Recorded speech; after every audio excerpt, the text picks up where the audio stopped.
ಕಾಣ್ತಾ ಇದೆ. ಯಾವುದೊಂದು ರೀತಿಯಂತ ಕಷ್ಟಾವರಿಸಿರುವುದಕ್ಕೆ ಅರ್ಥವಿಸಿಕೊಂಡೆ. ಬದುಕಿಗೆ ಅಂಟಿದಂತ ವ್ಯಥೆಯ ಕಥೆಯನ್ನು ಅಮ್ಮನಲ್ಲಿ ಹೇಳಪ್ಪ.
ಕಾಡಿನಲ್ಲಿ ಹೆಣ್ಣು ಪರಿಚಯ ಕೇಳಿದ್ಯಾ?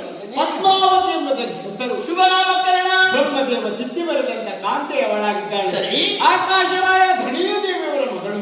ಅವಳನ್ನು ಕಂಡಾಕ್ಷಣ ಮದುವೆ ಆಗಬೇಕೆಂಬುದಕ್ಕೆ ತೀರ್ಮಾನ ಮಾಡಿದ್ದೇವೆ. ಮದುವೆ ಆಗುವಂತ ಬಯಕೆ ನಿನಗಿದ್ದರೂ ಕೂಡ ನಿನ್ನ ಮದುವೆಗೆ ಬೇಕಾಗುವಷ್ಟು ಸಂಪತ್ತು ನಮ್ಮಲ್ಲಿ ಇಲ್ವಲ್ಲ ಕಂದ. ಸಾಲವನ್ನೇ ಕೇಳುವ. ಯಾರಲ್ಲಿಂದ ಬೇಕಲ್ಲ, ಯಾರು ಕೊಡ್ತಾರೆ? ಕುಬೇರನಲ್ಲಿ ಕೇಳುವ. ಕುಬೇರ ಕೊಟ್ಟಂತ ಸಾಲವನ್ನು ಮರು ಸಂದಾಯ ಮಾಡುವ ಬಗೆ ಹೇಗೆ ಅಂತ ಗೊತ್ತಾಗುವುದಿಲ್ಲ. ಒಂದೊಂದು ದಿವಸ 7 ಬೆಟ್ಟಗಳನ್ನು ಒಳಗೊಂಡಂತಹ ತಿರುಪತಿಯಲ್ಲಿ ನಾನು ನೆಲೆಗೊಳ್ಳುವುದಕ್ಕಿದ್ದೆ. ಸರಿ. ಆ ಸಂದರ್ಭಕ್ಕೆ ಅನೇಕ ಭಕ್ತರನ್ನು ಕಾಣುವುದಕ್ಕಾಗಿ ಬರುವಾಗ ಗುಡಿಕು ಕಾಣಿಕೆಯನ್ನು ಹೊತ್ತು ತರುವವರಿದ್ದಾರೆ. ಆ ಹಣವನ್ನೇ ಸಮುದ್ರದ ಮೂಲಕವಾಗಿ ಕುಬೇರನ ಸಾಲವನ್ನು ತೀರಿಸುವುದಕ್ಕಿದ್ದೆ. ಸರಿ. ಕಲಿಯುಗದಲ್ಲಿ